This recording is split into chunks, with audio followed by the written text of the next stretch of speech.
Bueno, vamos a hacer una pequeña oración. Amado Padre, te damos las gracias por estar aquí reunidos. Te agradecemos, Señor, por la posibilidad de tratar estos temas que tan importantes son para muchas personas, sobre todo para algunas mujeres que están pasando por momentos difíciles en sus vidas. Te damos las gracias porque sabemos que nos acompañas, Señor, que nos das fuerzas y que nos estás cuidando siempre. Amén. Te agradecemos todo en el santo nombre de tu Hijo Jesús. Amén. Amén. Bueno, ahora vamos a dejar que Verónica nos dé su clima, que ella es la que sabe. Bueno, te voy a esperar esto porque... Permiso. Sí, sí. Perfecto. Bueno, buenas tardes. ¿Qué tal? ¿Pudieron hacer en todos los módulos? Módulo 1, 2, 3. Perfecto. Así que, bueno, un gusto estar acá acompañándoles a cada uno de ustedes. Para mí es no voy a decir, hoy es una iglesia que es muy familiar, voy a decir que es muy familiar, pero esta es casi familiar. Así que me encanta poder ver amigos. Bueno, Silvia, yo no te conocía, así que bueno, un gusto, yo acepté ahí porque me dijo Udave y dije, no estoy aceptando en realidad, porque bueno, estoy con un trabajo que me lleva bastante, pero justo hoy hablé con el director de una clínica, le dije, necesito el sábado 21, todo el 21, aproveché para meter todos, así que salgo de acá y me voy a algo de matrimonio. Así que bueno, un tema súper sensible, muy delicado, si bien todos los temas que se estuvieron tratando lo pude seguir desde ahí, pero hoy por hoy sabemos que seguramente ustedes ya vieron, ¿no?, las estadísticas que se fueron diciendo. ¿Cuántos vieron el programa del jueves?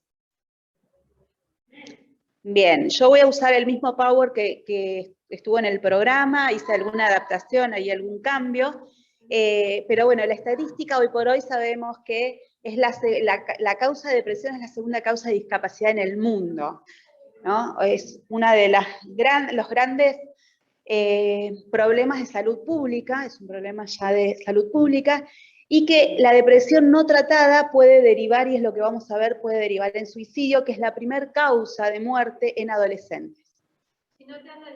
Bien. ¿Por qué les digo esto? Porque muchas veces cuando vemos estadísticas, realmente tal vez podemos tomar conciencia, ¿no?, del alcance que tiene esta problemática, y no sé cuántos tal vez en algún momento se tengan que encontrar con alguna persona que está atravesando esta enfermedad, este trastorno, y seguramente lo más importante que se lleven de acá es a lo mejor una cajita de herramientas para que ustedes puedan detectar, para que ustedes puedan saber qué hacer, cómo acompañar, ¿no? Como comunidad religiosa, nosotros como iglesia tenemos esa responsabilidad, ¿no?, de poder acoger a las personas de la comunidad y poder acompañar en este gran vínculo, ¿no?, en este gran vínculo a esta red social que somos. Vamos a empezar haciendo algo que es lo primero que uno puede hacer, que es poder hablar.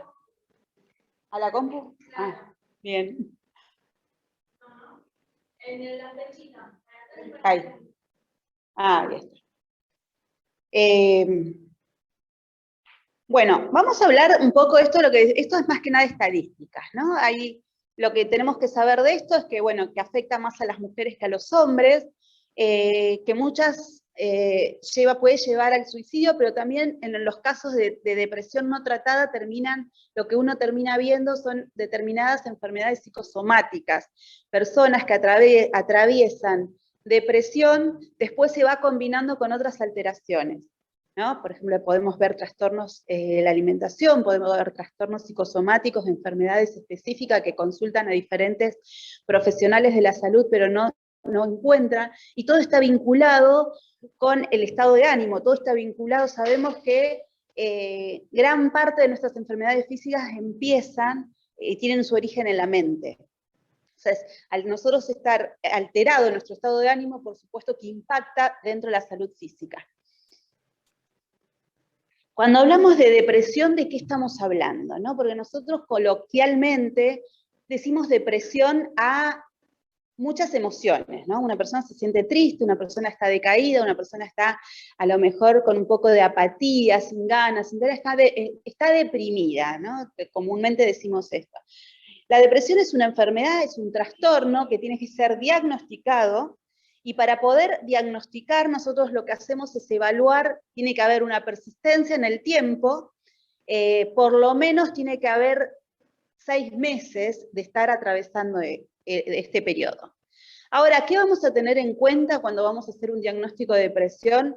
Vamos a diferenciar de un duelo, ¿no? Porque muchas veces cuando la persona está atravesando una situación de duelo, ya sea por una pérdida de un ser querido reciente, consideramos que más o menos el periodo de duelo está hasta los 2 años, no podemos diagnosticar de depresión, porque justamente muchos de los síntomas de depresión es muy similar, se atraviesa lo mismo que se atraviesa en un duelo, ¿no? Entonces, muchas veces, inclusive, cuando los duelos se terminan convirtiendo en un duelo patológico, puede desencadenar en una depresión. O sea, un duelo no elaborado, no tratado, puede desencadenar a futuro en una depresión. Entonces, uno lo que ve en el consultorio muchas veces es esas pérdidas que se pudieron se padeció, se sufrió en el tiempo, y a lo mejor no se elaboró a tiempo, pero un efecto desencadenante termina trayendo después de 15, 20 años en un estado de depresión. Y el paciente que a lo mejor llora, ¿no?, por aquella pérdida como si fuera ayer, ¿no? ¿Por qué? Porque justamente no es como comúnmente decimos, el tiempo cura todo. No, no alcanza con el tiempo. O sea, lo que hay que hacer es elaboración. O sea, no depende del tiempo, sino depende de que el aparato psíquico, el psiquismo haya hecho la elaboración. Por supuesto que cada uno elabora cuando puede, no tanto cuando quiere, eso es algo que hay que tener en cuenta. Entonces, vamos a separar la depresión en la depresión endógena y exógena. La endógena es aquella que está afectada directamente con la biología, ¿no? Muchas afecciones biológicas, o inclusive hormonales, o a lo mejor directamente del sistema nervioso, puede tener alteraciones en diferentes sustancias químicas. Entonces, nosotros para poder evaluar tenemos que muchas veces descartar que no hay ninguna enfermedad orgánica, que no hay ninguna alteración del sistema endocrino, que no hay alguna dificultad o alguna alteración del sistema nervioso, y también, por supuesto, que vamos a tener en cuenta las edades, ¿no? Sabemos que en las mujeres, en determinados ciclos vitales, hay ciertas alteraciones hormonales que puede estar afectando una desregulación química que puede llevar a una desregulación emocional. Entonces, cuando hablamos de endógena, tenemos que descartar que no hay ningún factor biológico, químico, que esté generando la depresión. Después, el otro tipo de depresión es la exógena. La exógena es justamente que se produce justamente por algún efecto externo, que ya pueda ser por una pérdida mal elaborada, o puede ser cualquier otro factor, ¿no? Y cuando hablamos de pérdida, no necesariamente tiene que ser una pérdida de un ser querido, ¿no? Porque esto es lo difícil. Muchas veces uno le pregunta a la persona y dice, no falleció nadie, no perdí a nadie, pero el psiquismo registra las pérdidas de la misma manera. Puede ser una pérdida, desde que nacemos vivimos pérdidas. Si nosotros quisiéramos pensarlo así, desde que nacemos vamos viviendo pérdida a lo largo del desarrollo.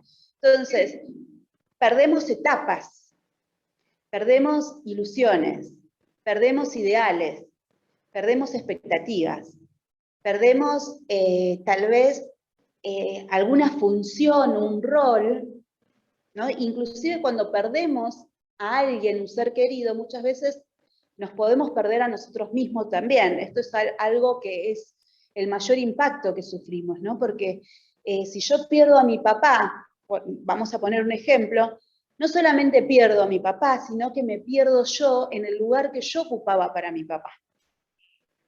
Entonces, miren todo el trabajo psíquico que tenemos que estar haciendo constantemente, y por eso muchas veces esto es lo que tenemos que indagar, o tenemos que evaluar, para ver de qué se trata esa pérdida, ¿no? Porque está en lo más profundo, algunas cuestiones son fáciles de detectar, pero otras uno tiene que indagar con mayor profundidad porque es mucho más inconsciente, ¿no? No está a simple vista.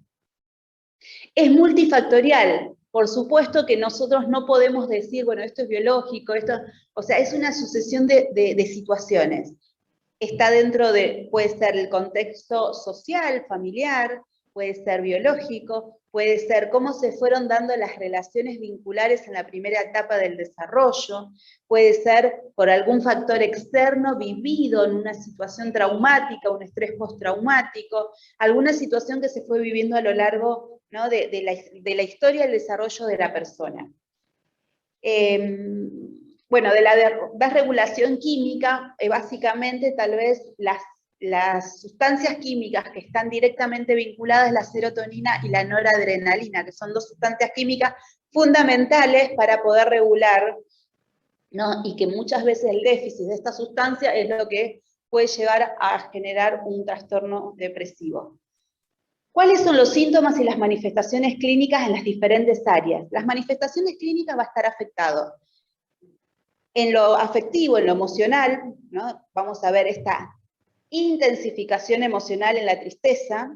Muchas veces también podemos verlo disfrazado en el miedo. Las personas no quieren salir, a lo mejor ansiedad, un poco de pánico. Vamos a ver en lo cognitivo, ¿no? No solamente es la falta de interés que está muy presente, la falta de deseo, sino que también uno tiene falta de atención, no se puede concentrar. Inclusive hay algunos trastornos del desarrollo en relación a los niños, por ejemplo, todo lo que tenga que ver con el aprendizaje. ¿No? Entonces, vamos a ir viendo síntomas físicos, por un lado, vamos a ver alteraciones del sueño, alteraciones de la alimentación, alteraciones de todo lo biológico, falta de energía, este desgaste de no tener ganas de hacer nada, inclusive ni siquiera en los cuadros más severos lo que uno puede ver es que no tienen ganas de higienizarse, no bañarse, no ordenar, ¿no? Empiezan a ver el mundo como ellos se están viendo a sí mismos, ¿no? Hay como un empobrecimiento interno que justamente todo esto lleva a este empobrecimiento en las diferentes áreas. En lo social también, en los vínculos, porque los vínculos se ven afectados porque las personas también empiezan a ver mucha irritabilidad, nerviosismo, ¿no? Malas respuestas. En lo conductual, inclusive depende de las edades también, no es lo mismo cómo lo padece el niño, cómo lo padece el adolescente, cómo lo padece el adulto y el anciano. De acuerdo a la etapa en la que está viviendo, los diferentes niveles, las manifestaciones van a ser distintas. Ustedes piensen, por ejemplo, el niño no tiene lenguaje, entonces no va a expresar desde el lenguaje, pero sí lo va a expresar a través de la conducta, ¿no? Cambios de humor, cambios de conducta, inclusive la misma violencia, la irritabilidad. Después en la adolescencia hay mayor impulsividad justamente por la intensificación emocional que ellos tienen, pero a la vez no tienen los recursos necesarios cognitivos para poder procesar toda esa intensidad emocional que viven. Por eso constantemente el adolescente pasa a la acción. Entonces vemos que el adolescente es impulsivo, y si esto se agrava con alguna tal vez adicción, ¿no? El peligro es mayor. Después en la adultez seguramente se va a ver más que nada con la falta de atención, el deseo de no salir, el deseo de no vincularse.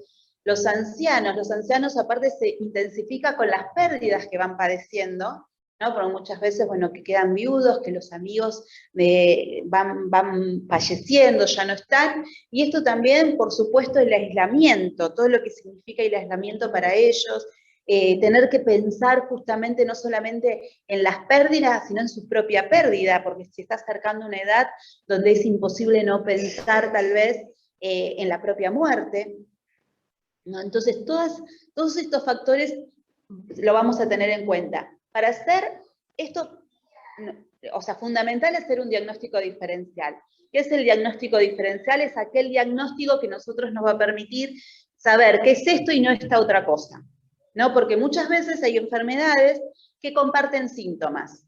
Entonces, para poder diferenciar una depresión exógena, endógena, una depresión mayor, que es una depresión más melancólica, más intensa, más que requiere ahí trabajar en conjunto, por supuesto, con un psiquiatra, con psicofármacos, de a lo mejor diferenciar de una distimia. ¿Qué es una distimia? Tal vez una alteración del estado de ánimo por alguna otra situación, diferenciar de un duelo, diferenciar de un trastorno de ansiedad o de un trastorno de personalidad que muchas veces comparte algunos síntomas. Por supuesto que es tratable, poder identificar esto para poder generar un tratamiento adecuado, y después tener en cuenta, por supuesto, ¿no? Esto que ya dijimos, las alteraciones somáticas, cognitivas y emocionales. Algo que es muy propio, nosotros, que a mí me gusta hablar de esto fue una de las cosas que agregué, es el tema de la ambivalencia afectiva. ¿Qué es la ambivalencia afectiva? Justamente cuando empieza el periodo de depresión, lo que uno detecta es justamente esta ambivalencia afectiva, que empieza como un conflicto interno. Si bien todos tenemos ambivalencia afectiva, todos en algún momento, ¿no?, tenemos esta cara de amor y odio, pero acá se empieza a intensificar, por momentos hay un fuerte deseo de salir, ¿no? Y muchas veces lo que se ve en los cuadros se alterna la depresión con la manía. Entonces lo que uno ve muchas veces, esto es fundamental porque muchas veces nos encontramos con situaciones y decimos, pero ¿cómo? Si estaba bien, trabajaba muchísimo, salía todo el día, hacía de todo, no paraba, ¿no? Esto es lo que uno escucha. Entonces la manía también es otra cara de la depresión, porque justamente es un mecanismo que utiliza el psiquismo para escapar de eso que le genera mucho dolor. Porque justamente lo que está presente es la intensificación del dolor, es la intensificación de aquello, ¿no? Es como esa sensación de pérdida, de empobrecimiento, que se le hace insoportable, que le genera mucha angustia, y que justamente la manera que te tiene de escapar de la angustia, porque a nadie nos gusta tener angustia, y mucho menos cuando la angustia es tan desbordante que avasalla, la única manera que uno encuentra, ¿no?, como mecanismo de salir de la angustia es escapando y disparando y haciendo cosas. Esto se vio mucho en la pandemia, ¿no? La gente que a lo mejor estaba compensada, ¿no?, con el trabajo, con el estudio, con la vida social, cuando le dijeron que tenía que parar, se encontró en un estado depresivo, ¿no? No sabía qué hacer, tenía que hacerse cargo de muchas situaciones afectivas no elaboradas, del vacío, de la angustia, y muchas personas pudieron trabajar esto, inclusive darse cuenta de que estaban llevando una vida que no querían vivir. Y otros a lo mejor tuvieron que entrar en tratamiento, y otros a lo mejor colapsaron por otro lado y hicieron síntomas. Entonces, esto es importante porque la manía tenemos que tenerlo en cuenta como otra cara de la depresión. Es depresión también. Por eso es muy fácil encontrar, por ejemplo, trastornos de bipolaridad. Y justamente la bipolaridad tiene que ver con esto de cuadros maníacos depresivos. Trastorno mental, bueno, muchas veces está asociada a alguna enfermedad mental, esquizofrenia, ¿no?, y todos los derivados de la psicosis. Entonces muchas veces podemos ver ahí la depresión asociada a otra enfermedad que tiene que ver con un trastorno mental. Y todo lo que son los trastornos obsesivos compulsivos, ¿no? También es como la compulsión, de alguna manera, es una manera de escapar de un cuadro depresivo. Bueno, la emoción que vamos a ver es la tristeza, ansiedad, angustia. Esto que le decía, el yo empobrecido, ¿no? Lo que nosotros vemos, las personas que están atravesando una depresión dicen que no sirven para nada, tienen sentimiento de inferioridad, se sienten inútiles, total todo me sale mal, yo no sé para qué estoy, no sé para qué vivo. Este empobrecimiento, la autoestima súper baja, este empobrecimiento del yo, ¿no? Y muchas veces inclusive es interesante ver cómo estos cuadros se disfrazan, ¿no? en una falsa humildad, ¿no? Porque, bueno, las personas, no, pero yo no lo puedo hacer, total, o sea, constantemente buscan una manera, y esto también es una manera como de castigarse, porque hay tanto sentimiento de culpabilidad, se ve tanto sentimiento de culpabilidad, y sabemos que el sentimiento de culpabilidad por lo general exige un castigo. O sea, la persona que padece de un sentimiento de culpabilidad necesita de alguna manera castigarse, autorreprocharse, este sentimiento autopunitivo. El sentimiento de desesperanza, desvalorización. Y acá, bueno, las enfermedades psicosomáticas que estoy pensando en una paciente que justamente está atravesando una situación así, y ella en realidad visita a los médicos constantemente, porque hasta que el médico no le diga que sí tiene algo, no se queda tranquilo. Todos los médicos ya dijeron que no le encuentran nada, pero bueno, la última vez entró en una crisis terrible, por una garraspera que tenía en la garganta, entonces ella empezó a sentir que tenía algo, y hizo un ataque de pánico. Entonces, mucho llanto, no tiene ganas de salir, ahora no quiere salir, llora todo el día, 15 días de licencia, y muchas veces todo lo contrario, ¿no? Lo que uno le pide a los pacientes que hagan, por lo general buscan la manera de aislarse, buscan la manera de comprobar por qué no tienen que salir.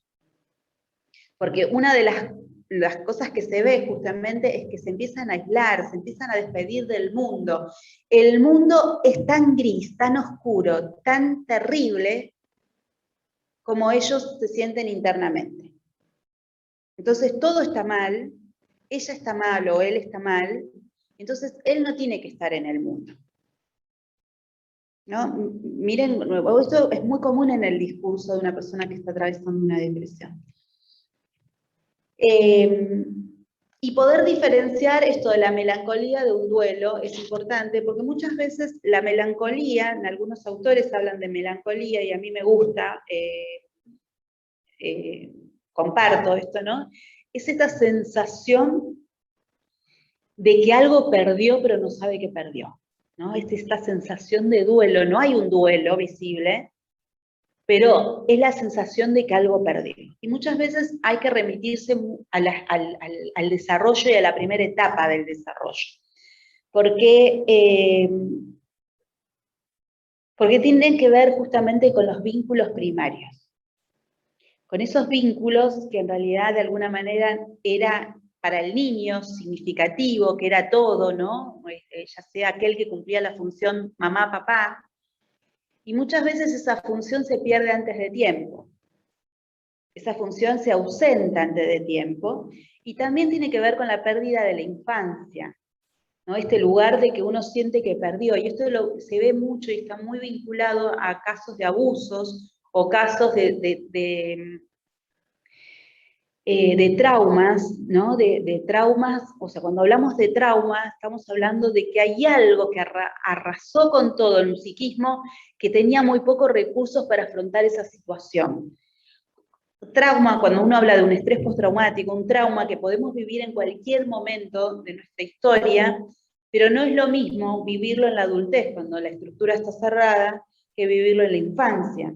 En la infancia, donde estamos en pleno proceso de desarrollo, vivir una situación que desborda el psiquismo, tal vez se requiere mayor elaboración, y se requiere muchas veces a esa edad, como la angustia es grande, se manda al fondo, ¿no? Es como, se guarda en el inconsciente, y cuando el psiquismo está listo y preparado, recién puede hacer tal vez el trabajo de elaboración.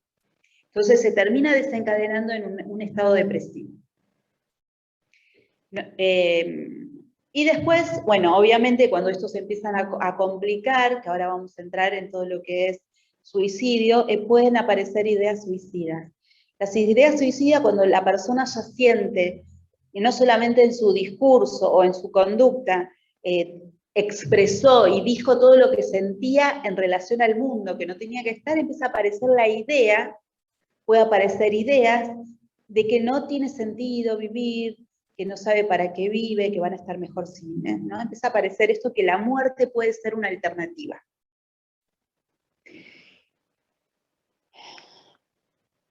Algo de la ambivalencia afectiva también es que la lucha siempre es una lucha entre amor y odio, ¿no? Es una lucha entre querer vivir y no querer vivir.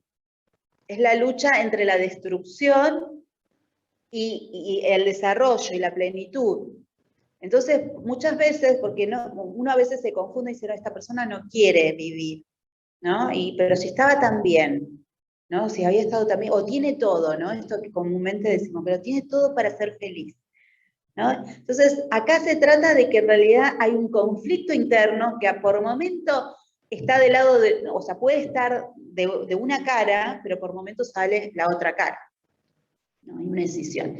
Entonces, bueno, esto me gustó, lo dejé, porque muchas veces nosotros, por supuesto, en el afán de ayudar, nos encontramos y no comprendemos y no entendemos, entonces la típica que le decimos, pero si la vida es re linda, y si la verdad, pero tenés todo para ser feliz, mirá entonces la persona, en realidad, en vez de sentir que a lo mejor se siente comprendida, o sea, no, pero no tengo lo que yo necesito, uno puede decir, o realmente no, porque no lo ve así, la vida no es linda, ¿no? Y a lo mejor esa afectividad, porque como está vinculado a la afectividad, ¿no? Uno siempre vincula que parece que para ser felices y para estar sanos y bien, tenemos que tener, ¿no? Qué sé yo, cosas materiales, o tener una familia, tener hijos, ¿no? Y ayer me acuerdo de una paciente en un lugar donde trabajo, está internada, yo me estaba yendo, pero desbordada, ¿no? Desbordada, llorando, hizo crisis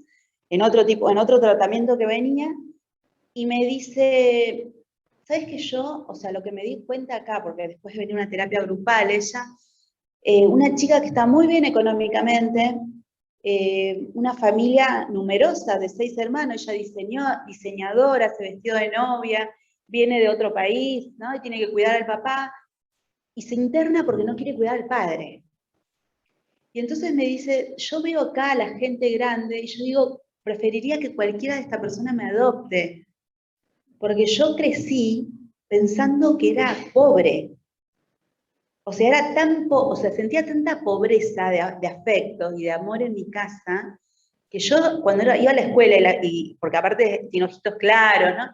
Me dice, iba a la escuela y las mamás me decían, ay, qué bonita, qué linda, ¿cómo te adoptaría? Y yo rogaba que me adopten, porque la sensación de pobreza afectiva que yo viví en mi casa fue tan grande. Y cuando crecí me di cuenta que mis padres, bueno, tenían herencia, que yo tenía una herencia, que me pude ir viajar, ¿no? Entonces se internó nada más, cuando dijo, vine a internar, una chica que estaba muy sana, ¿no? Yo hago las admisiones en ese lugar y me dice, me vine a internar para dormir y comer bien. Entonces automáticamente esto es muy propio de la función materna, ¿no? Uno ya automáticamente piensa, dormir, comer bien, hogar, acogerte, alojamiento. Hola, Mati, ¿cómo estás? ¿No? Entonces uno ya detecta, uno cuando ya más o menos tiene ahí el oído, bueno, posible depresión, la mandé ahí, y estaba quebrada, terrible, porque se dio cuenta, ¿no? De la pobreza de afecto y de amor que había tenido, y que ahora ella lo único que quería, dice, ahora mi papá pretende que lo cuide, cuando nunca estuvo, cuando no sé, ni siquiera lo siento como papá. Y bueno, y fue terrible, ¿no? Porque ella dice algo, finalmente, dice, yo lo único que espero es que en algún momento se muera, para que no me demande más de lo que yo no le puedo dar, porque no lo tengo. Entonces, esto que ella de repente le hizo clic, ¿no? A veces esto no se sabe tan rápido. Entonces, esta ambivalencia afectiva, porque aparte esto es de algo del orden del dolor, ¿no? Poder decir esto de un padre, cuando tenemos una cultura, ¿no? Y constantemente, y mucho más en una familia religiosa, ¿no? Donde honra a tu padre y a tu madre, te dicen constantemente. Entonces se vive con mucho conflicto, se vive con una especie de carga, ¿no? De que uno tiene que amar, que uno tiene que estar, que uno tiene que, ¿no? Y para ella lo vivía así. Entonces, por eso, cuando hablo de ambivalencia afectiva, es la lucha interna que uno lleva de una presión, de una exigencia, de algo de un orden inconsciente, ¿no? Porque a ella le pesaba tener que hacerse cargo del papá. Le pesaba los mandatos, ella decía, estoy cansada de los mandatos, estoy cansada de que me digan lo que tengo que hacer, estoy cansada de hacer todo lo que los demás esperan que haga. Y esto también se ve en los adolescentes, muchas veces la salida del adolescente, también vienen y te dicen, no sé, lo único que esperan de mí es esto, y a lo mejor lo que sí necesito, que a lo mejor porque no tengo el recurso afectivo, emocional que necesito para afrontar esta situación, no lo tengo y tampoco me lo dan. Entonces siempre tenemos que pensar que la carga o el dolor y el sufrimiento es tan intenso, pero tan intenso, que lo único que se está buscando es un escape para salir de ahí. Entonces, bueno, por eso no funciona cuando nosotros podemos decir cosas como esta. Que bueno, seguramente con muy buena intención. Esto es un videito que lo vamos a pasar.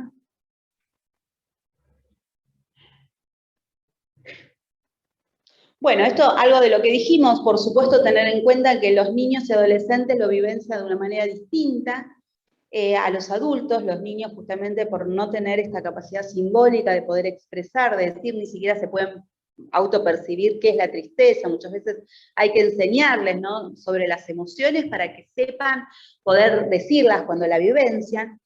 Entonces, lo que sí nosotros podemos estar atentos es en los cambios de humor, en los cambios de conducta, en la irritabilidad, el nerviosismo, cuando no hace cosas de niño, ¿no? Un niño que no juega, o no quiere estar con otros niños, y ahí hay un signo, hay algo que no, porque el niño de por sí quiere jugar. Adolescentes, en el caso de los adolescentes ya vienen con el adolecer, o sea, el adolescente está de duelo, el adolescente justamente está adoleciendo. Es una de las etapas más vulnerables del desarrollo. El adolescente de por sí no solamente tiene que hacer un trabajo psíquico para poder elaborar, ¿no?, despedirse de esta infancia y poder dar la bienvenida, dar la bienvenida a esta etapa nueva que va a empezar, pero aparte tiene todo un trabajo de poder comprender y entender toda esta intensidad emocional sumado a las hormonas que están apareciendo, y es un trabajo terrible, ¿no? Porque las mamás dicen, pero está todo el día en la habitación tirado, y lo único que quieren, ¿no? Estar, o vieron que los adolescentes se visten de negro, y si pueden estar a oscuras, mejor, y si están, lo único que hacen es escribir y charlar con sus amigos. Entonces yo le digo, bueno, escriben, están con los amigos, bueno, bien, porque la verdad es que un adolescente que esté solo, y no conecte con otro, y no quiere estar con los amigos, es una señal a tener en cuenta. Porque en el único lugar donde ellos sienten que pueden conversar de eso que les pasa es con los pares. Por eso los adolescentes padecieron, yo creo que fue una de la población, junto con los ancianos, pero fue una de las poblaciones que más sufrieron la pandemia, el aislamiento. Gracias que estaba la tecnología. Porque ellos pueden elaborar todo eso que les sucede con sus pares.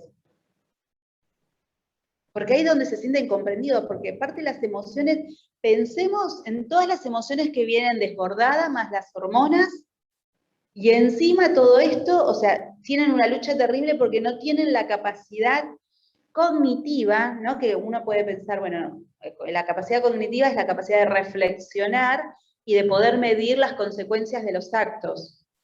Bueno, el adolescente no puede hacer, por eso la mayoría, ¿no? A veces yo siempre explico lo de la mayoría de 21. No es porque a alguien se le ocurrió que los son después de 21 años, sino porque sabemos que el desarrollo del cerebro termina a esa edad, más o menos. Entonces, recién a esa edad, uno puede tal vez tener todas las facultades y todas las capacidades y las funciones cognitivas para poder pensar y poder, por ejemplo, hacer un análisis o adelantarse a las consecuencias de los actos. El adolescente todavía no puede hacer esto, entonces tiene que lidiar, por eso la impulsividad. Ellos constantemente son auténticos, sinceros, ¿no? Y impulsivos, te dicen lo que piensan, ¿no? Esto que a veces a los adultos le incomoda. Pero justamente responde a algo, no es que lo hacen porque son jodidos, ¿no? Lo hacen realmente porque es lo que pueden hacer. Y ahora, bueno, en este caso los adolescentes tenemos que tener en cuenta, por supuesto, como hay impulsividad, a veces el escape, ¿no? A veces hay muchas maneras que ellos simbolizan el dolor, ¿no? Por ejemplo, el cutting, el cortarse, ¿no? Todo lo que tenga que ver con las adicciones, ¿no? Entran en una etapa de adicciones, es una manera, todo lo que significa el escape del dolor. O sea, cuando no pueden simbolizar, cuando no pueden expresar, cuando no pueden decir lo que les está pasando, van a hacer algo para expresarlo, aunque sea a través de una conducta. Por eso hay que estar muy atento. Entonces van a buscar aliviar el dolor de alguna manera. Y por supuesto el adulto, por lo general, hay aislamiento, desinterés, falta de deseo, falta de ganas, pérdida de energía, mucho sueño o no, o todo lo que tenga que ver con alteración del sueño, no comen mucho. Bueno, todo esto que les decía en relación al orden, la limpieza.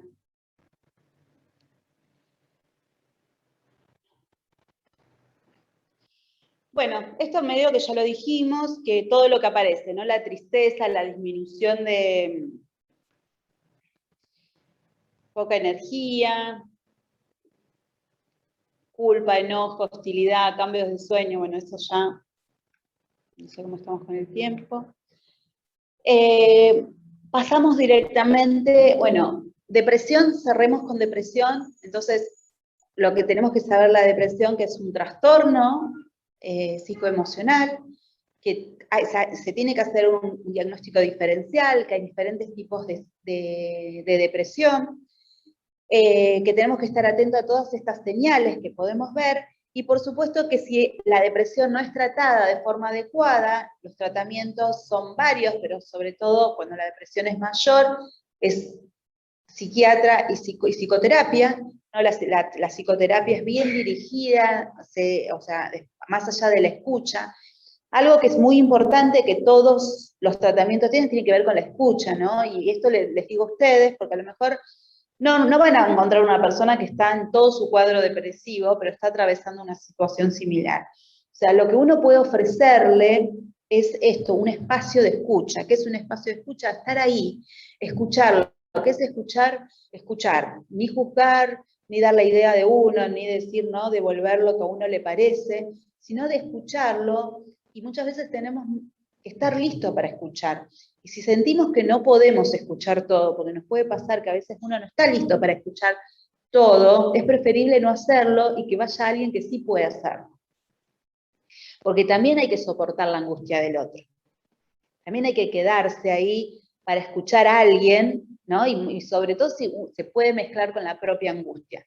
Entonces, quedarse ahí, escuchar, le tenemos que brindar la confianza y la seguridad de que lo vamos a escuchar sin juzgar, ¿no? Que esa persona está ahí para contarnos su sufrimiento. Y después tal vez, si uno siente que ya no puede, bueno, deriva.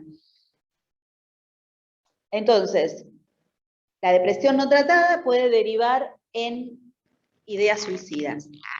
Esto es una morbilidad que a mí me gusta ponerlo así. La persona que piensa en el suicidio, o una persona que por lo menos hace un intento de suicidio, por lo menos en algún momento surgió el deseo, surgió la posibilidad como alternativa, lo pensó. Hay personas, muchas personas, pudieron haberlo pensado, pero no avanzan. Solo la idea de pensarlo los asusta, lo consultan, los expresan, pero no siguen. Entonces uno va a evaluar el proceso, o sea, uno lo que evalúa es, bueno, solo hubo un deseo, entonces el deseo es por un escape, el deseo es porque lo vio como alternativa, escaparse de una realidad, que se le hace insoportable, que no lo puede, no tiene los recursos para afrontar. Después aparece la ideación, ¿no? ¿Qué es la ideación? Entonces uno ya a lo mejor ahí lo que ve es que no solamente lo desea, que lo empezó a pensar, pensó las posibilidades. Después lo expresa, ¿no? Y acá en la expresión lo que vemos hay personas que pueden empezar a expresarlo directa e indirectamente. Algunos lo dicen, esto no, la verdad no sé para qué estoy, me quiero morir, no sé, y otros me dicen, la verdad que no sé, me quiero ir, quiero viajar, o me quiero ir de desaparecer, ¿no? Empieza a aparecer este discurso repetitivo como una desaparición, que no quiero saber más nada, me gustaría, no sé, el adolescente dice, desaparecer del planeta, no sentir más nada, dormir, ¿no? Cuando esto aparece, me gustaría dormir y no levantarme nunca más. Entonces, muchas veces uno empieza a escuchar esto porque no todos lo expresan de manera bien explícita. Y hay otros que no lo van a expresar, pero van a empezar a aparecer conductas, ¿no? Ciertas conductas de, bueno, accidentes repetidos, descuidos. Los adolescentes, ¿no? Con esto de la impulsividad, empiezan a aparecer, bueno, con el tema de cortarse. Tal vez no tienen madura la idea, pero es una manera de poder expresar, ¿no? Es como un acto. ¿No? Nosotros decimos el acting, pero es una manera de estar diciendo, ayúdenme porque me está pasando algo. Estoy con esta angustia, estoy con este sufrimiento y esta sensación. Y después aparece la planificación. En los casos que ya la persona tiene madura la idea, empieza a planificar y aparece el intento propiamente dicho.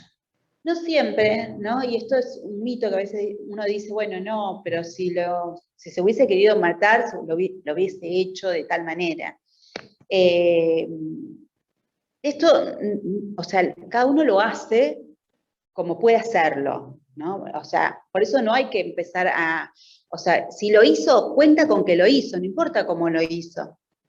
¿No? Entonces uno puede ver la gravedad, o sea, ¿no? Algunos antes decían, bueno, pero está llamando la atención, no importa, está llamando la atención porque hay sufrimiento. Y a veces, inclusive el adolescente que se acorta porque otro se cortó, pero muchas veces en ese corte se van. ¿No? Hay juegos que hacen los adolescentes en este acting simbólico que puede pasar. Entonces se despiertan llorando, con mucha culpa, con mucha vergüenza, y hay otros que te dicen, yo recuerdo a alguien una vez, de un intento me dice, o sea, la bronca que sentía de haber fallado, y me decía, yo de verdad me quería morir. No fue un llamado de atención, se sentía mal, nada más porque sentía que los demás sentían que había sido un llamado de atención, y me dice, yo me quería morir. Y por supuesto que en estos casos uno lo que ve es la repetición. O sea, el que lo hizo y falló, van a volver a hacerlo. Entonces, ojo, tener en cuenta que el factor de un intento es que se puede venir otro intento. Y en algunos casos, bueno, el suicidio propiamente dicho que se ejecuta. ¿Cuáles son los factores de riesgo? Los factores de riesgo, por supuesto que se va a tener en cuenta los factores psicológicos, ¿no? La conformación psicológica dada en el desarrollo, los biológicos que ya dijimos en relación a todo el proceso de las sustancias químicas, alguna alteración biológica, el contexto familiar, social y cultural, ¿no? Poder hablar de la muerte también, porque a nivel cultural, nuestra cultura es una cultura que no habla de la muerte, ¿no? Inclusive muchas veces hay gente que escapa de la angustia de la muerte con la muerte. Entonces uno ve que como no puedes tolerar y soportar una muerte inminente o tener que hacerse cargo de la muerte, de hablar de la muerte, entonces escapan a ese sufrimiento. Entonces, poder darles la posibilidad de hablar, sobre todo los adolescentes, hablar de la muerte. El adolescente creo que empieza como a tomar conciencia de la muerte como tal. Entonces, darle la posibilidad de hablarles y decirles, ¿no? Que no es una idea fantaseada, ¿no? Porque esto también, ¿no? Te dicen, bueno, quiero tener paz, o me quiero ir para por fin estar en un lugar tranquilo. Entonces uno empieza a indagar y le dice, bueno, si no estás, ¿sabes? Ya no estás. Ni acá ni en ningún lado, o sea, ¿no? Poder hablar de la muerte o poder preguntarle por qué se quiere morir, por qué el sufrimiento, por qué el dolor, por qué piensa que es esa única alternativa. Trabajar sobre todo para que se pueda evaluar otra posibilidad, o por lo menos para que se pueda quedar siguiendo buscando otras posibilidades. Porque de eso se trata, o sea, de que pueda, ¿no? Si todos en algún momento pueden pensarlo como un escape, pero hay otras, uno piensa en otras alternativas, y hay casos que no, que la única manera de poder, bueno, y tendríamos que trabajar otro tema que tiene que ver con la identificación.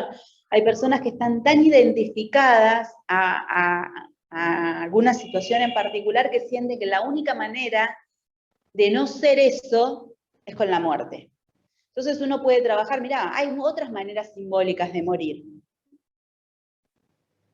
¿No? O sea, vos no soportás esta familia, no soportás este contexto, no soportás esto, podés hacer empezar en otro lugar, podés optar y podés elegir otra cosa, podés dejar de ser de esta manera o con este mandato que te están imponiendo, o podés hablar, podés expresar. Entonces, uno puede hacer otros trabajos de elaboración, ¿no? Que por lo general en otras culturas esto lo tienen como un poco más desarrollado que en Occidente. ¿No? Hay muchos otros tipos de ritos en relación y se habla de forma abierta.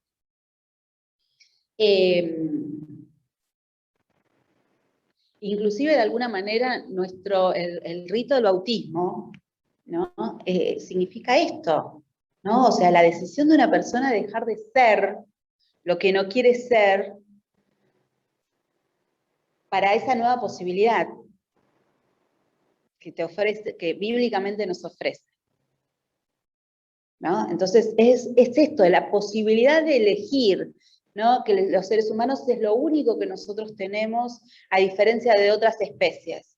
O sea, los animales, ¿no? Acá el veterinario seguramente me puede rectificar, ¿no? Los animales están predeterminados, ¿no? No pueden elegir ahí, ¿no? Tienen el instinto. Bueno, los animales, los seres humanos no tenemos. O sea, somos los únicos seres libres que tenemos que salir a buscar nuestro sentido de la vida y elegir constantemente, ¿no? Cuál es la actitud que vamos a tomar, qué es lo que vamos a hacer, cómo tenemos que hacer. O sea, esto es todo un trabajo de elaboración psíquica increíble, pero también es un privilegio poder hacerlo. Saber que si estamos a disgusto podemos elegir otra cosa. Sí.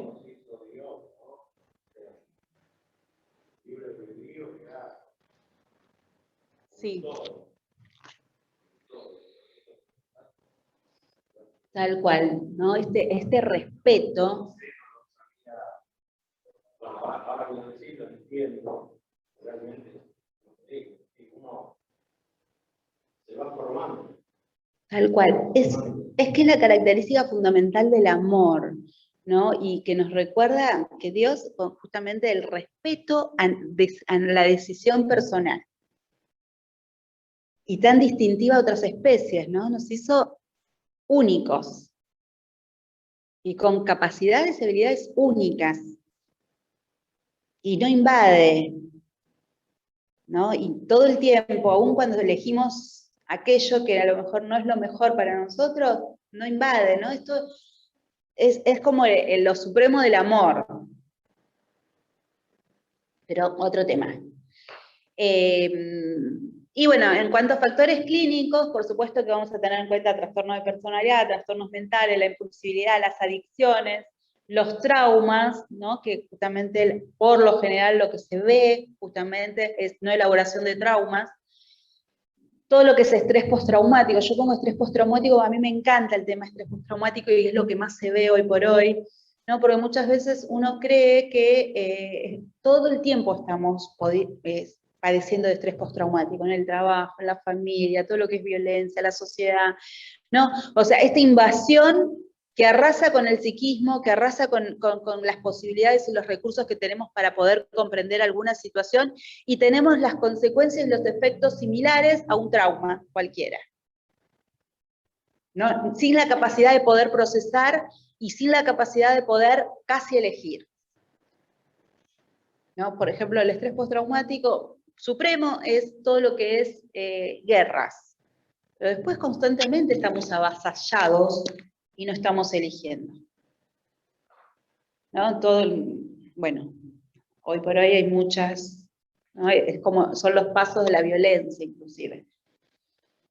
Y la desesperanza, el mayor sentimiento que hay justamente es la desesperanza, porque la sensación es que no hay otra opción, y que no hay visión a futuro, que no hay esta posibilidad de existir de otra manera, y no poder ver más allá de lo que estamos viendo, ¿no? Cuando el ser humano se encuentra en dolor y en sufrimiento, está tan oscurecido con el dolor, que no puede ver más allá de lo que ve.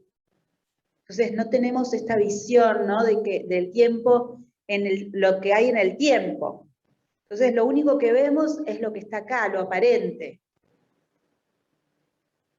Y ahí es tan importante esto, ¿no? De poder presentar la esperanza y poder presentar todas estas alternativas, que no solamente es la realidad esto que vemos, ¿no? Podemos levantar los ojos muchas veces a lo que estamos viviendo en ese momento, podemos ver algo en el tiempo. Bueno, esto ya lo dijimos.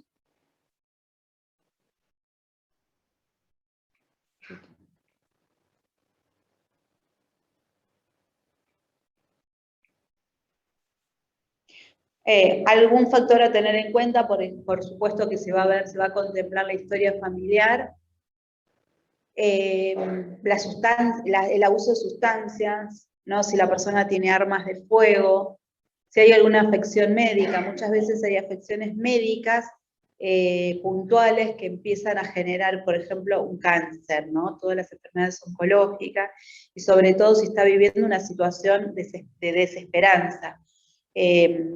Esto es terrible, ¿no? Porque yo hice una residencia en el Madame Curie, una preresidencia en el Madame Curie. Es un hospital oncológico, ¿no? Donde acompañábamos a las personas que, o sea, el Madame Curie vienen de todas las provincias de la Argentina, y los familiares, cuando ya no saben qué hacer con los pacientes que son pacientes terminales, los traen, los dejan y se van, ¿no? De alguna manera los dejan para que mueran. Entonces, pacientes que están no solamente desahuciados, pero es terrible el tipo, ¿no? La atención en la, no sé ahora, yo justo tengo una paciente que es oncóloga y trabaja ahí, y me dijo que estaba igual. Pero en aquel entonces, los profesionales, los médicos, ¿no? Cuando se acercaban al paciente, no tenían ningún tipo de filtro para dirigirse al paciente, ni siquiera como una persona, sino como una patología, diciendo, bueno, esto le queda 2 meses, 3 meses, ¿no? Entonces, o sea, un paciente que de alguna manera inconscientemente sabe que se va a morir, que fue abandonado por la familia y que constantemente lo usan para poder describir la patología, ya está en un estado, o sea, lo mata la depresión antes de tiempo, ¿no? Entonces, muchas veces tener en cuenta, ¿no? Cuestiones de enfermedades, cuestiones de situaciones particulares que una persona puede estar viviendo, situaciones por ejemplo, en el caso de los ancianos, ¿no? Poder hablar, que ellos tengan la posibilidad también de hablar qué les pasa. No, porque otra de las cosas que se ve, o sea, ellos quieren hablar, el que está sufriendo quiere hablar de eso que le pasa, ¿no? Inclusive las personas que están en estado terminal, lo único que quieren es hablar de lo que les está pasando, y muchas veces por la misma angustia del familiar, ¿no? O sea, el familiar, porque se angustia, de esto no se habla, vas a salir, o sea, le niega la realidad, que es una realidad que es súper consciente, pero si la semana que viene vamos a estar juntos, el paciente sabe que no va a estar la semana que viene por la situación en la que se encuentra, pero nadie se despide, nadie habla del tema, y entonces terminan conviviendo con esa angustia, y muchas veces te dicen eso, yo nomás me quiero despedir bien, yo quiero hablar de esto, quiero, no sé, hacer un análisis de la vida que tuve, agradecer por la vida que tuve, y de lo que significa, ¿no? O sea, entonces, esto de poder hablar, ¿no? De darle el espacio para poder hablar.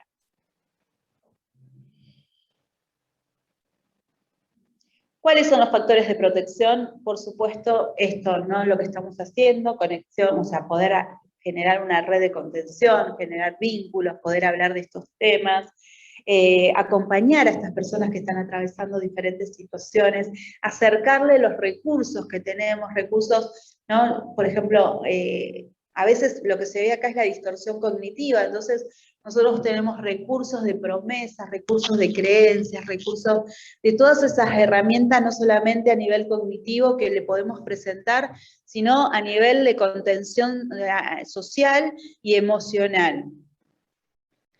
El acceso, bueno, darle la posibilidad y la derivación de que tengan un acceso profesional, la habilidad para la resolución de problemas, es algo que se trabaja en el consultorio, y los hábitos en el estilo de vida, porque muchas veces el hecho de que se vayan alejando y se vayan despidiendo, y esto que no duerme, ¿no? Entonces intensifica la enfermedad. Muchas veces lo que uno le pide es que aunque no tengan ganas de salir, que salgan un ratito a caminar, que se encuentren con el rayo del sol, que coman, acercarle un plato de comida, porque ellos no comen, pero aparte no se cocinan, no les da ganas, entonces mejor uno puede acercar toda esa especie de contención física, siempre es más fácil empezar por lo físico para poder trabajar en niveles más profundos después. Siempre los hábitos, ¿no? Y poder generar el tema de los hábitos, el orden nuevamente, para que la persona vuelva a conectarse con lo que es.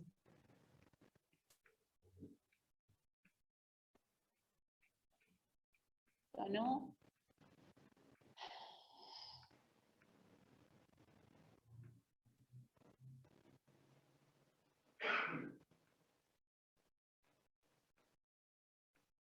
Bueno, estos son los mitos que hay, que bueno, es pensar por lo general que una persona que a lo mejor lo dice, está llamando la atención y no lo va a hacer,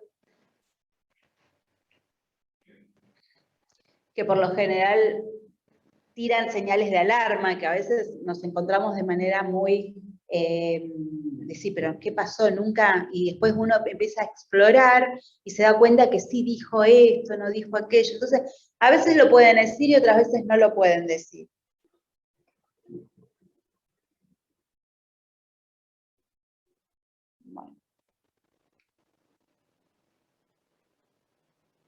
Bueno, esto es un recurso de esperanza.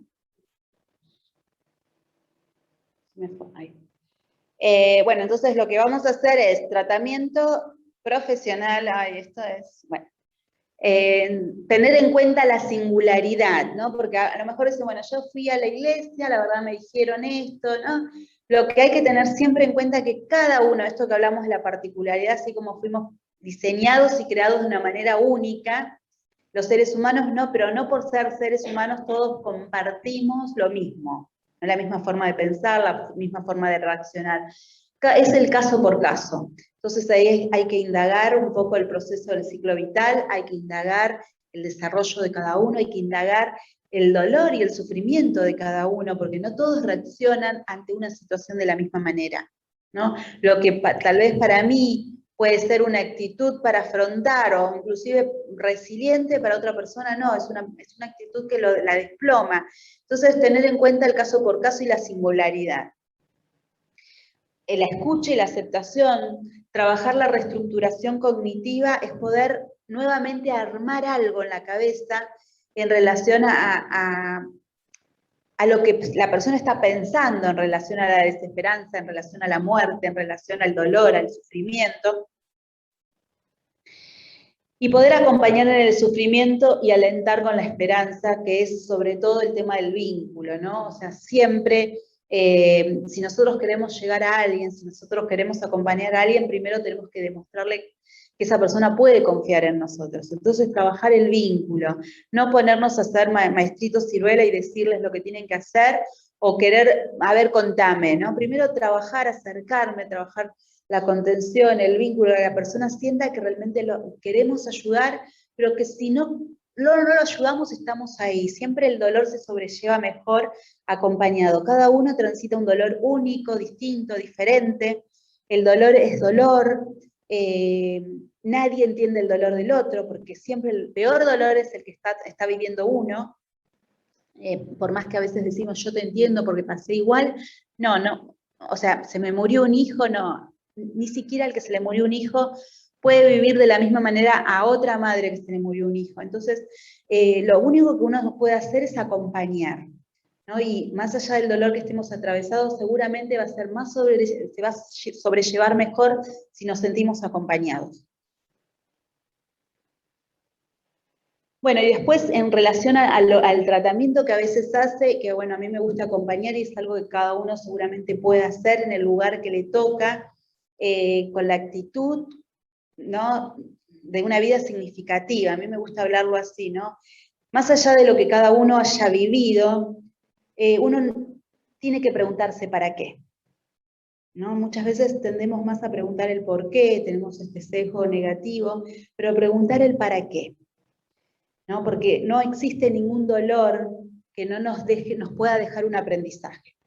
Y poder aceptar ese dolor primero y después poder ver que podemos aprender de ahí, que hay un para qué, es lo que va a generar justamente que podamos como transformar y poder hacer una vida significativa, algo con eso. Cada uno seguramente con lo que ha vivido, pero una vida significativa es tan significativa como un gesto simple, sencillo, cotidiano. A mí me gusta contar, a mí hay una historia que me marcó muchísimo en la pandemia. Seguramente ustedes capaz que lo escucharon, es una mujer, una enfermera, Samaí Araujo, una enfermera brasilera. Ella empezó a entrar en un estado casi depresivo porque todos los días iba y no dejaba de entubar, trabajaba en terapia intensiva y no dejaba de entubar gente, y empezó no solamente a sentir el desgaste emocional propio de todo el sistema de salud, sino que ella empezó a sentir esa angustia, ¿no?, de estar frente a la muerte, de estar frente al dolor y al sufrimiento, y ella sentía que no podía hacer nada. Entonces empezó como con una pérdida de sentido, hasta que un día entra en terapia intensiva, entra en un box y ve a una mujer que empieza como a mover las manos. Entonces a ella se le ocurre tomarle la mano, y cuando le toma la mano, la mujer como que reacciona y empieza como a darle la interpretación que ella hace, ¿no? A darle una reacción para que le vuelva a tocar la mano en ese gesto. Entonces ella siente que ahí empieza como a hacer algo por alguien y quiere seguir haciéndolo. Entonces lo empieza a hacer con todos los pacientes, pero llega un momento que se da cuenta de que no puede quedarse, porque inclusive cuando se va, la paciente como que sigue buscando la calidez. Entonces, con unos guantes de látex, puso agua caliente y empezó a armar guantes de látex con agua caliente para abrochárselo a la mano para que tenga la sensación de calidez. Y ella cuenta, ¿no?, que a partir de ahí, que es un gesto tan simple, tan sencillo, ella retornó y sintió que su vida todavía tenía sentido. Entonces, esto, ¿no?, que muchas veces nosotros hablamos del sentido de la vida como una especie de abstracción, pero todos atravesamos alguna situación, todos estamos en algún lugar, todos estamos viviendo en el momento en un momento de la historia, en un lugar, y hay algo que podemos hacer, y ese algo tiene que ver con esto, con algo sencillo, cotidiano, simple, que no solamente marca la diferencia en el trabajo que uno puede hacer, sino que marca la diferencia en un otro. No sé qué alcance va a tener esta gente que pasó, pero seguramente hizo la vida distinta, aunque sea ese día de alguien. Entonces, poder trabajar de esta manera también, inclusive, para poder sacar a las personas que están atravesando esta situación.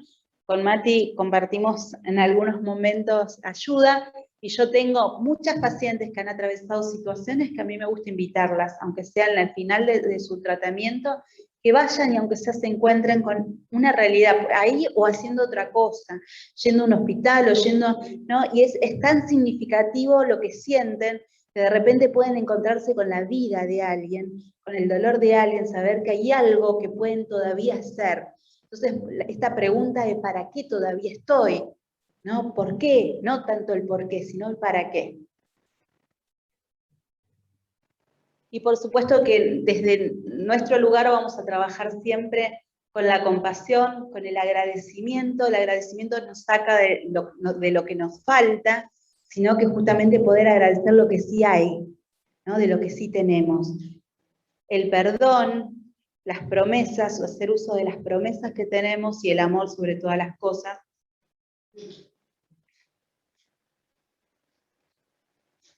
Y bueno, y hay cuestiones, hay muchísimas promesas que tenemos, pero bueno, que por lo menos compartir hoy, Él da poder a los indefensos y fortalece a los débiles, hasta los jóvenes se debilitan y se cansan, y los hombres jóvenes caen exhaustos.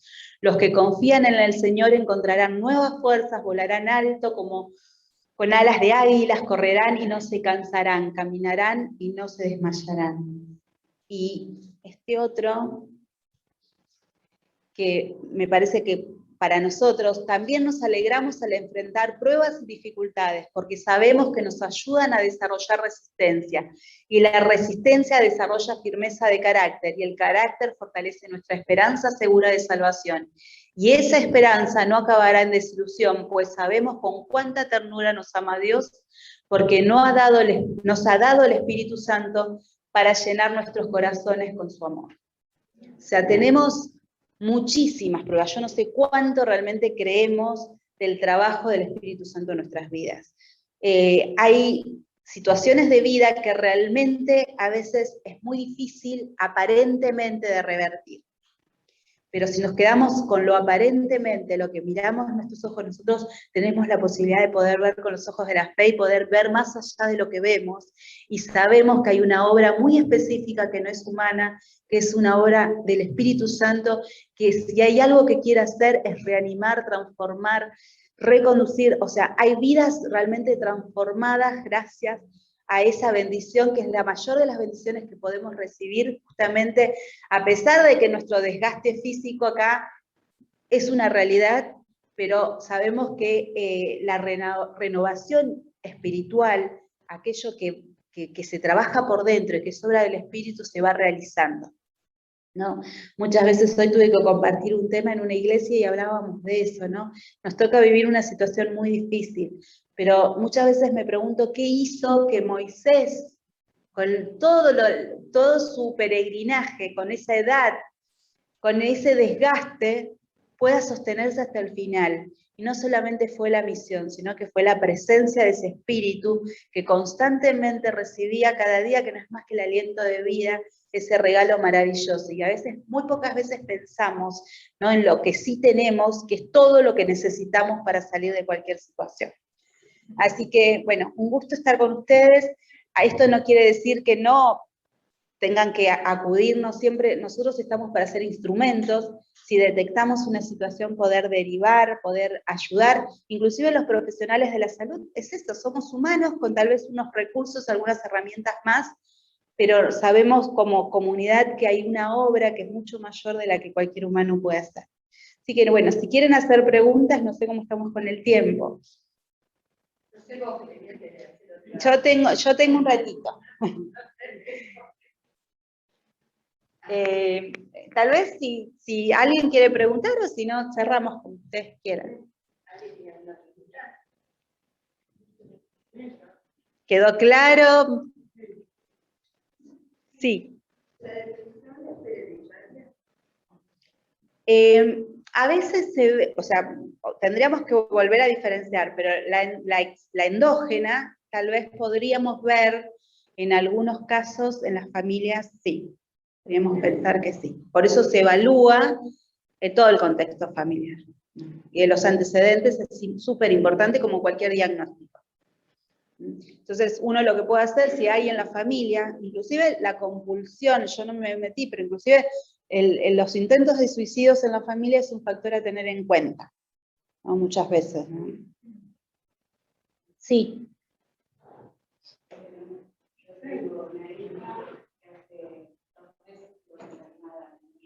Uh-huh.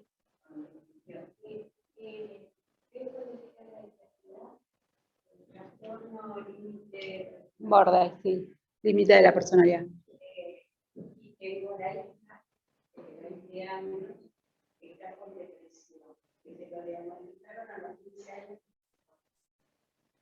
Y con la información de la madre volvió a decaer, y ahora costó cuando se pone en la vida. Pero no lo podemos sacar de la música. Y tratamos en desmayarte con una ¿verdad? Pero no la podemos. Quedó estancamiento.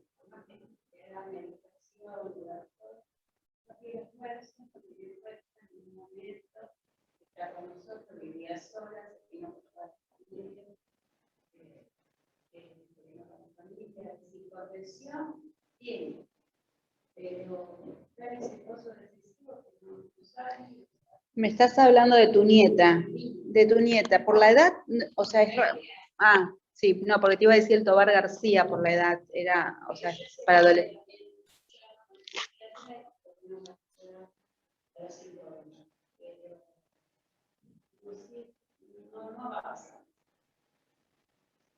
No sabría que, habría que ver bien, porque la medicación ya debería dar resultado.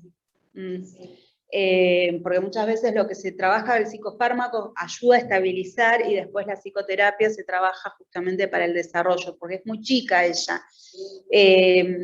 Habría que ver ahí qué es lo que la está trabando, porque seguramente hay algo inconsciente y seguramente ha vivido, ¿no? La mamá...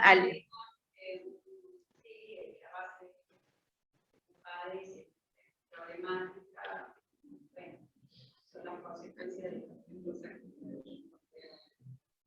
ella la secundaria, la grande, que no necesitaba educación, pero no cae en trabajo. Es la más afectada.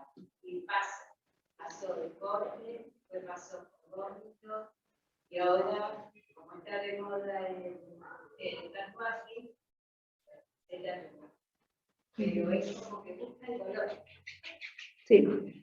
El tema de, porque ella todavía es una adolescente, ¿no? Y la trataríamos como adolescentes, lo que uno tiene que pensar en esas, pues, por ejemplo, el cutting, ¿no? El tatuaje y todo esto del dolor, es que en realidad con un dolor mayor pueden apaciguar el dolor interno. Entonces, ellos de alguna manera están simbolizando el dolor que tienen adentro.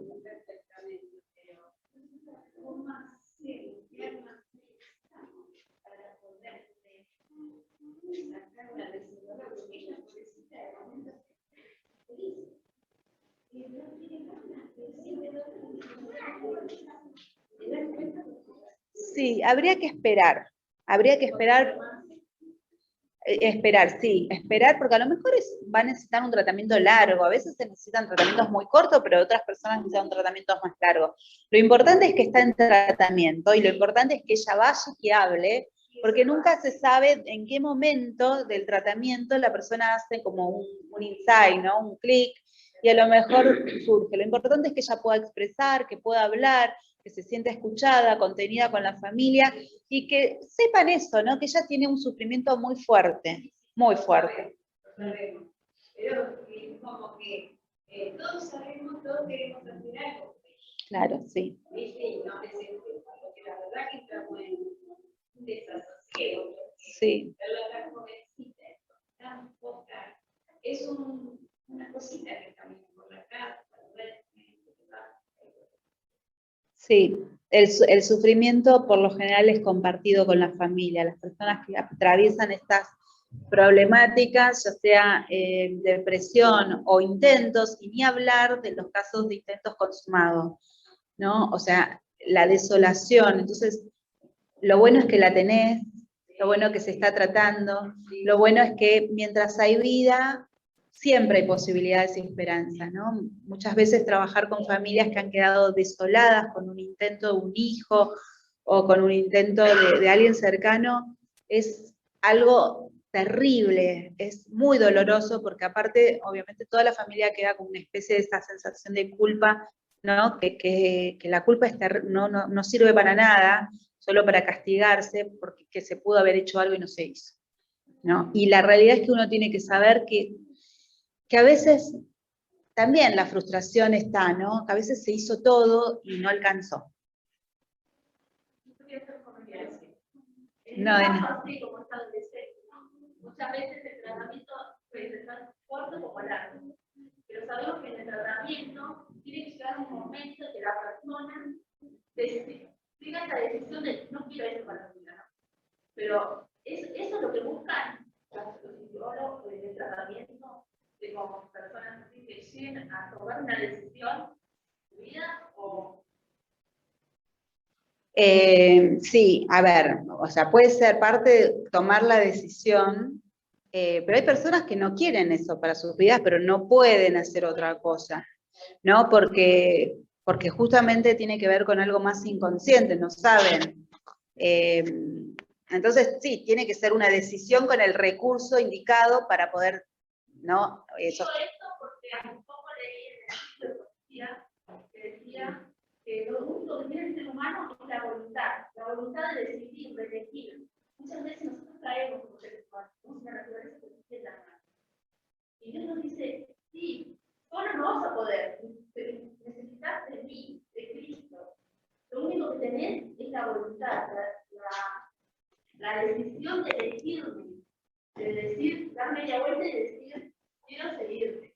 Y es todo un proceso. Por eso yo digo que muchas personas están como meta. ¿Cómo llevamos a un tratamiento para que esa persona, a través del Espíritu Santo, ¿no? ¿Cómo le decimos a ustedes que aquí una realidad no tenemos eso? De elegir, de decidir. Pero ese momento muchas veces dice, no tengo voluntad. No, está bien. A ver. Por eso quiero Sí. ¿no? Es lo mismo que vos me preguntás, me lo preguntaron hace poco, yo doy clases en un lugar, y lo que sí tenemos que saber que la voluntad está, en algunas enfermedades, la voluntad está afectada. Entonces no es para todos por igual, o sea, cuando la voluntad se puede trabajar con algunas estructuras psíquicas como la neurosis. Cuando hay otras enfermedades que tienen que ver con un trastorno mayor, la voluntad está afectada, entonces no podemos trabajar con la voluntad.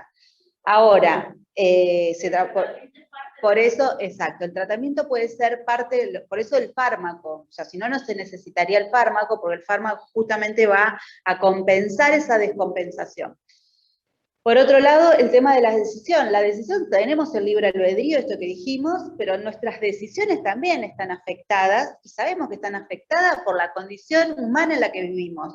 Entonces, no todos tenemos las mismas posibilidades de elegir, ¿no? O sea, la elección, o sea, todos tenemos una posibilidad de elegir, pero también es limitada, y algunos tienen más y otras menos. Entonces tenemos que entender que los recursos, no todos disponemos de los mismos recursos. Ahora, lo que sí me parece que nosotros tenemos que trabajar como personas cuando queremos ayudar, es que hay algo que nosotros tenemos que saber que no lo vamos a poder hacer por el paciente, y a veces ni siquiera el paciente puede hacerlo. Entonces, el mayor recurso que tenemos como cristiano, que creo que es uno de los recursos que, por excelencia, que es el recurso de la oración intercesora.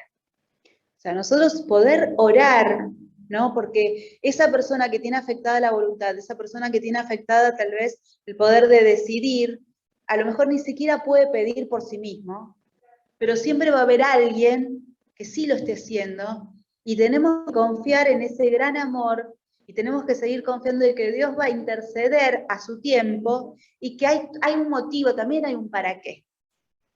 No lo entiendo, no lo sé. La realidad es que me encantaría que deje de sufrir. Yo supongo que Dios, cuando estaba Cristo ahí en la cruz, hubiese querido interceder, pero había un motivo por el cual no interceder, había un propósito ahí. Entonces muchas veces no entendemos, o sea, no vamos a entender el sufrimiento en su totalidad, pero sí sabemos que lo que tenemos que hacer, o sea, tiene una razón de ser, y ahí a lo mejor lo que el paciente no puede hacer, lo que el profesional no puede hacer, lo que la persona no puede hacer, nosotros confiamos en que hay alguien que sí lo puede hacer. Lo va a hacer porque nosotros se lo pedimos, no sé, lo va a hacer cuando lo tenga que hacer. Pero mientras tanto nosotros sí estamos ahí clamando por esa persona, y si hay alguna otra situación, ¿no?, que nosotros sabemos que este conflicto entre el bien y el mal también es real, y nosotros oramos justamente por eso, porque si hay almas que están ya tomadas, porque la persona no elige, o sea, el modo que Dios tiene, dice, no, yo estoy respondiendo a la oración de la abuela. Yo estoy respondiendo a la intercesión de la abuela, que la abuela me está clamando por ella. o sea, es otro tema, ¿no? Todo el tema de oración intercesora que es increíble. ¿Cuándo Dios va a orar? No sé, pero va a orar a su tiempo. Y hay un propósito también. ¿Mm? Bueno. Sí. Gracias. No, a ver, sí. La ira también es un marcador. Sí. La ira muchas veces es una manera de mostrar la tristeza, ¿no? Cuando hay mucha ira, cuando hay mucho dolor, es una emoción que no muestra la tristeza. Sí. El dolor, muchas veces uno manifiesta ira cuando hay mucho dolor. Bueno, gente, un gustazo estar acá. Yo las voy a dejar porque tengo que ir volando a otro lugar. Así que me encantó. Un pequeño presente de la Ay, iglesia. gracias. Así que hermoso, la verdad que bárbara todo lo que dijiste. Las personas que a lo mejor no estaban o llegaron tarde, esto queda grabado, después se va